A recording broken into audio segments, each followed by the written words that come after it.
এখন আমরা হাবাক্কুক পুস্তকের 1 অধ্যায় পাঠ করছি।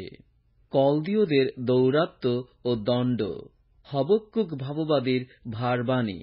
তিনি এই দর্শন পান, হে সদাপ্রভু, কতকাল আমি আর্তনাদ করিব, আর তুমি শুনিবে না? আমি দৌরাত্ম্যের বিষয়ে তোমার কাছে কাঁদিতেছি, আর তুমি নিস্তার করিতেছ না। তুমি কেন আমাকে অধর্ম দেখাইতেছ? কেন দুষ্কার্যের প্রতি দৃষ্টিপাত করিতেছ? লুটপাট ও দৌরাত্ম্য আমার সম্মুখে হইতেছে, বিরোধ উপস্থিত, বিসংবাদ বাড়িয়া উঠিতেছে। তাই ব্যবস্থা নিস্তেজ হইতেছে, বিচার কোনোমতে নিষ্পন্ন হইতেছে না। কারণ দুর্জনেরা ধার্মিককে ঘেরিয়া থাকে, তজ্জন্য বিচার বিপরীত হইয়া পড়ে। তোমরা জাতিগণের মধ্যে দৃষ্টিপাত করো, নিরীক্ষণ করো, এবং চমৎকার জ্ঞান করিয়া হতবুদ্ধি হও। যেহেতু আমি তোমাদের সময় এক কর্ম করিব, তাহার বৃত্তান্ত কেহ তোমাদিগকে জ্ঞাত করিলে তোমরা বিশ্বাস করিবে না। কারণ দেখো, আমি কলদীয়দিগকে উঠাইব, তাহারা সেই নিষ্ঠুর ও ত্বরান্বিত জাতি, যে পরের নিবাস সকল অধিকার করণার্থে পৃথিবীর বিস্তারের সর্বত্র বিহার করে। তাহারা ত্রাসজনক ও ভয়ঙ্কর, তাহাদের শাসন ও উন্নতি তাহাদেরই হইতে উৎপন্ন। তাহাদের অশ্বগণ চিতাব্যাঘ্র হইতেও দ্রুতগামী ও সায়ংকালীন কেন্দুয়া হইতেও উগ্র। তাহাদের অশ্বারোহীগণ বেগবান, তাহাদের অশ্বারোহীগণ দূর হইতে আগত। ঈগল পক্ষী যেমন ভক্ষণার্থে দ্রুত বেগে চলে, তেমনি তাহারা উড়ে। তাহারা সকলে দৌরাত্ম্য করিতে আইসে, তাহারা অগ্রসর হইতে উন্মুখ, এবং তাহারা বন্দীদিগকে বালুকার ন্যায় একত্র করে। সেই জাতি রাজগণকে বিদ্রূপ করে, এবং অধ্যক্ষগণ তাহার উপহাসের পাত্র। সে দৃঢ় দুর্গ সমস্তকে উপহাস করে, ও ধূলি রাশীকৃত করিয়া তাহা হস্তগত করে। এইরূপে সে প্রচণ্ড বায়ুবৎ হঠাৎ বহিবে, অগ্রসর হইবে, আর দোষী হইবে। নিজ শক্তিই তাহার দেবতা। হে সদাপ্রভু আমার ঈশ্বর, আমার পবিত্রতম, তুমি কি অনাদিকাল হইতে নহ? আমরা মারা পড়িব না। হে সদাপ্রভু, তুমি বিচারার্থেই উহাকে নিরূপণ করিয়াছ। হে শৈল, তুমি শাসনার্থেই উহাকে স্থাপন করিয়াছ। তুমি এমন নির্মল চক্ষু যে মন্দ দেখিতে পারো না, এবং দুষ্কার্যের প্রতি তুমি দৃষ্টিপাত করিতে পারো না। তবে বিশ্বাসঘাতকদের প্রতি কেন দৃষ্টিপাত করিতেছ? আর দুর্জন আপনার অপেক্ষা ধার্মিক লোককে গ্রাস করিলে কেন নীরব থাকো?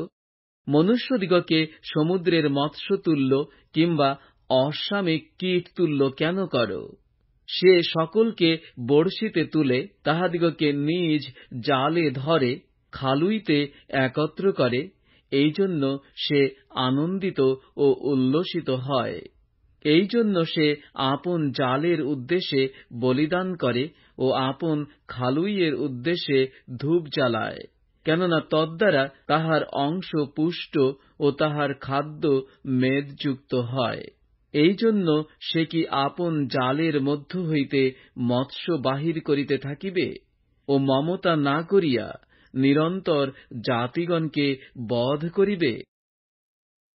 এখন আমরা হাবাক্কুক 2 অধ্যায় পাঠ করছি। আমি আপন প্রহরী কার্যের স্থানে দাঁড়াইব, দুর্গের উপরে অবস্থিত থাকিব। আমার আবেদনের বিষয়ে তিনি আমাকে কি বলিবেন এবং আমি কি উত্তর দিব, তাহা দেখিয়া বুঝিব।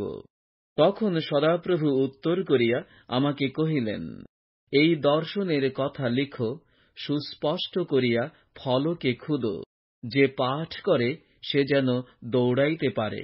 কেননা এই দর্শন এখনো নিরূপিত কালের নিমিত্ত, ও তাহা পরিণামের আকাঙ্ক্ষা করিতেছে, আর মিথ্যা হইবে না। তাহার বিলম্ব হইলেও তাহার অপেক্ষা কর। কেননা তাহা অবশ্য উপস্থিত হইবে, যথাকালে বিলম্ব করিবে না। দেখো, তাহার প্রাণ দর্পে স্ফীত, তাহার অন্তর সরল নয়, কিন্তু ধার্মিক ব্যক্তি আপন বিশ্বাস দ্বারা বাঁচিবে। আবার মদ্যপ্রযুক্ত সে বিশ্বাসঘাতক, সে অভিমানী বীর, সে ঘরে থাকে না, সে পাতালের ন্যায় অপরিমিত লোভী, সে মৃত্যুর সদৃশ, তৃপ্ত হয় না, কিন্তু সর্বজাতিকে একত্র করিয়া আত্মসাৎ করে এবং সর্বলোকবৃন্দকে আপনার কাছে সংগ্রহ করে। তাহারা সকলে কি তাহার বিরুদ্ধে দৃষ্টান্ত কথা ও তাহার বিষয়ে পরিহাসজনক প্রবাদ উত্থাপন করিবে না? লোকে বলিবে, ধিক তাহাকে যে পরধনে বর্ধিষ্ণু হয়, কতদিন হইবে, আর যে বন্ধক দ্রব্যের ভারে ভারী হয়। যাহারা তোমাকে দংশন করিবে, তাহারা কি হঠাৎ উঠিবে না? যাহারা তোমাকে সঞ্চালন করিবে, তাহারা কি শীঘ্র জাগিবে না? তখন তুমি তাহাদের লুণ্ঠিত বস্তু হইবে। তুমি অনেক জাতির সম্পত্তি লুট করিয়াছ, এই হেতু জাতিগণের সমস্ত শেষাংশ তোমার সম্পত্তি লুট করিবে। ইহার কারণ মনুষ্যদের রক্তপাত এবং দেশ, নগর ও তন্নিবাসীদের প্রতি কৃত দৌরাত্ম্য।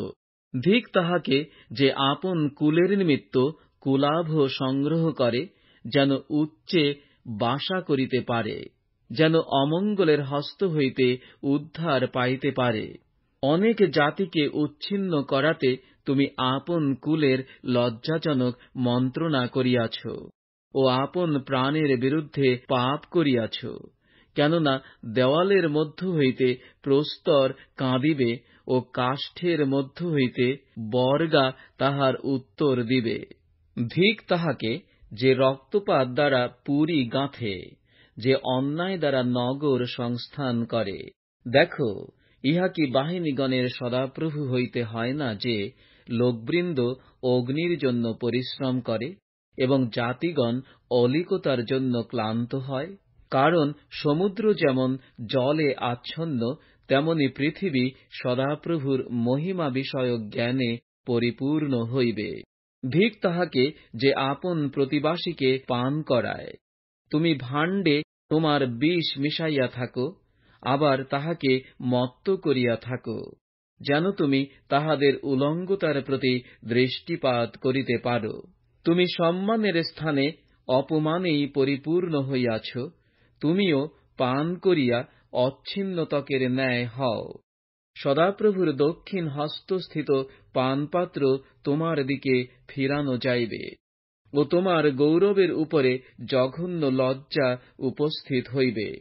কারণ লিবাননের প্রতি কৃত দৌরাত্ম্য তোমাকে আচ্ছন্ন করিবে ও পশুগণের সংহার তোমার ত্রাস জন্মাইবে।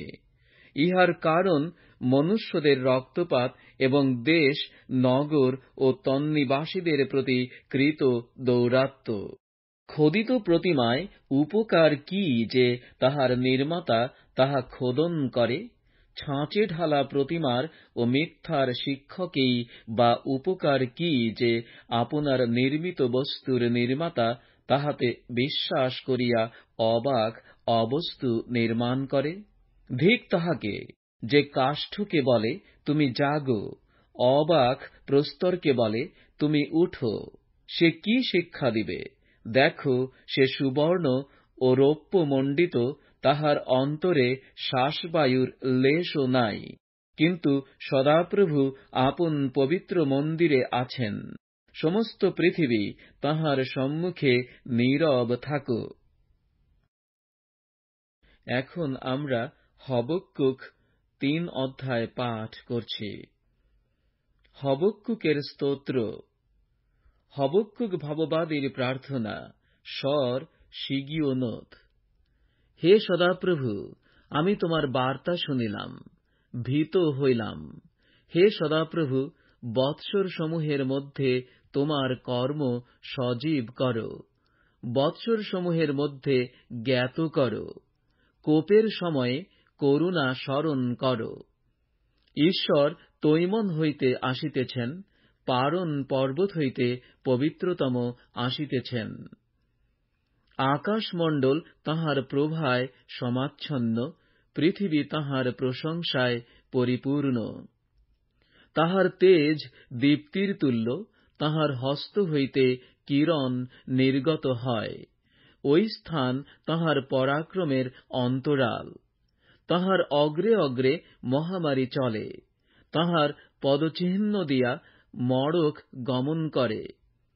তিনি দাঁড়াইয়া পৃথিবীকে পরিমাণ করিলেন, তিনি দৃক্পাত করিয়া জাতিগণকে ত্রাস তাড়িত করিলেন। সনাতন পর্বত সকল খণ্ড বিখণ্ড হইল, চিরন্তন গিরিমালা নত হইল। অনাদিকাল হইতে তাঁহার গতি।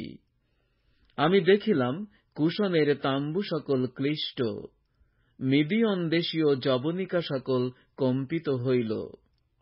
সদাপ্রভু কি নদ নদীগণের প্রতি বিরক্ত হইলেন?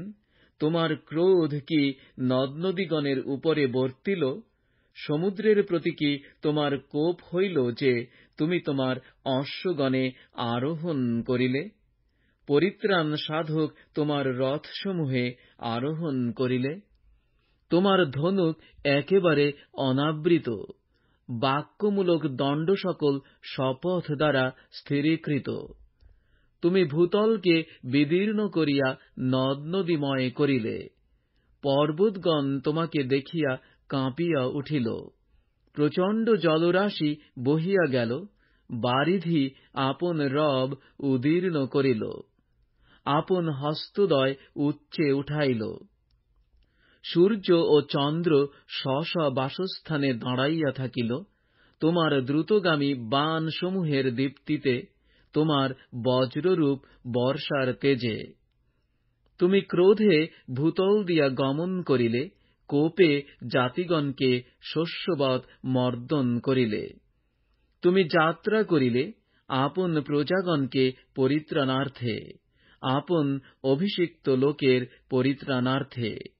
তুমি দুষ্টের গৃহের মস্তক চূর্ণ করিলে, কণ্ঠদেশ পর্যন্ত তাহার মূল অনাবৃত করিলে। তুমি তাহার যোদ্ধাদের মস্তক তাহারই দণ্ড দ্বারা বিদ্ধ করিলে। তাহারা ঘূর্ণবায়ুর ন্যায় আমাকে ছিন্ন ভিন্ন করিতে আসিয়াছিল। তাহারা দুঃখীকে গোপনে গ্রাস করিতে আনন্দ করিত। তুমি আপন অশ্বগণ লইয়া সমুদ্র দিয়া গমন করিলে, সেই মহা জলরাশি দিয়া গমন করিলে। আমি শুনিলাম, আমার অন্তর কাঁপিয়া উঠিল, সেই রবে আমার ওষ্ঠাধর বিকম্পিত হইল, আমার অস্থিতে পচন প্রবেশ করিল।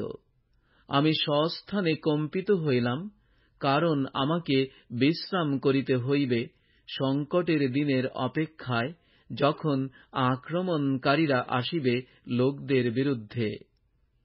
যদিও ডুমুর বৃক্ষ পুষ্পিত হইবে না, দ্রাক্ষালতায় ফল ধরিবে না, জলপাই বৃক্ষ ফলদানে বঞ্চনা করিবে, ও ক্ষেত্রে খাদ্যদ্রব্য উৎপন্ন হইবে না, খোঁয়াড় হইতে মেষপাল উচ্ছিন্ন হইবে, গোষ্ঠে গরু থাকিবে না, তথাপি আমি সদাপ্রভুতে আনন্দ করিব, আমার ত্রাণেশ্বরে উল্লসিত হইব। প্রভু সদাপ্রভুই আমার বল, তিনি আমার চরণ হরিণীর চরণ সদৃশ করেন, তিনি আমার উচ্চস্থলী সকল দিয়া আমাকে গমন করাইবেন। প্রধান বাদ্যকারের জন্য আমার তারযুক্ত যন্ত্রে